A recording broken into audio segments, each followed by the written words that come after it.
बिस्मिल्लाहिर्रहमानिर्रहीम। अस्सलामुअलैकुम। आप देख रहे हैं यूट्यूब चैनल आम सी बातें।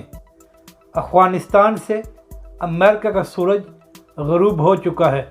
तालिबान ने काबिल का कंट्रोल भी हासिल कर लिया है और सदारती महल में माहिदा भी तय पा गया है। अशरफ गनी मुस्तफ़ी हो चुके हैं और शायद अब बाहर जाने की तैयारी कर रहे हैं। इसके अलावा तालिबान ने 15 अगस्त को भारत को एक बड़ा बेहतरीन तोहफ़ा दिया है। इस वीडियो में हम इसी के मुतालिक बात करेंगे, मगर वीडियो शुरू करने से पहले अगर आपने अभी तक हमारे इस चैनल को सब्सक्राइब नहीं किया तो सब्सक्राइब कर लें ताकि आप मज़ीद आने वाली वीडियोज़ को भी देख सकें।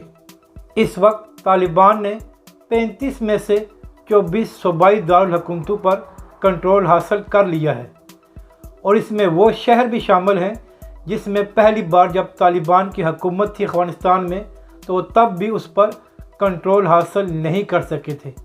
तो यहाँ से अंदाज़ा लगा लें कि तालिबान ने किस ताकत के साथ पेशकदमी की है। अब यहाँ पर अहम सवाल ये है कि अमेरिका और उसकी इत्तेहादी फ़ौजों ने 20 साल तक अफ़गानिस्तान में तालिबान के ख़िलाफ़ जंग लड़ी। इसके अलावा अरबों डॉलर खर्च किए, मगर क्या वजह है कि तालिबान मज़ीद पहले से ताकतवर होकर सामने आए हैं। तो अमेरिका और उसके इत्तेहादियों को अपनी नाकस पॉलिसी और अपनी शिकस्त को तस्लीम करना चाहिए, ना कि इसका सारा मलबा पाकिस्तान पर डालना चाहिए। सुबह से यही खबरें आ रही थी कि तालिबान चारों तरफ से काबिल में दाखिल हो चुके हैं और उन्होंने कंट्रोल भी संभाल लिया है। इसके बाद तालिबान के तर्जमान ज़बीहुल्लाह मुजाहिद ने एक बयान जारी किया जिसमें उन्होंने बताया कि वो जंग के ज़रिए काबिल का कंट्रोल हासिल नहीं करना चाहते और हुकूमत के साथ मुज़ाकरात जारी हैं कंट्रोल हासिल करने के लिए।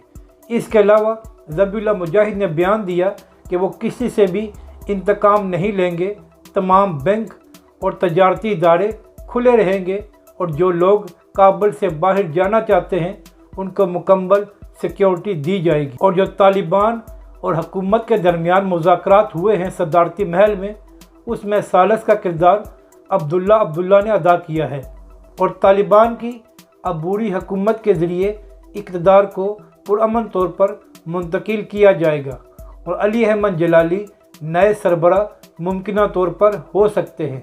और वो अशरफ गनी जिसका बस यही काम था कि भारत के इशारों पर पाकिस्तान के ख़िलाफ़ झूठे इल्ज़ामात लगाना, वो भी मुस्तफ़ी हो गया है।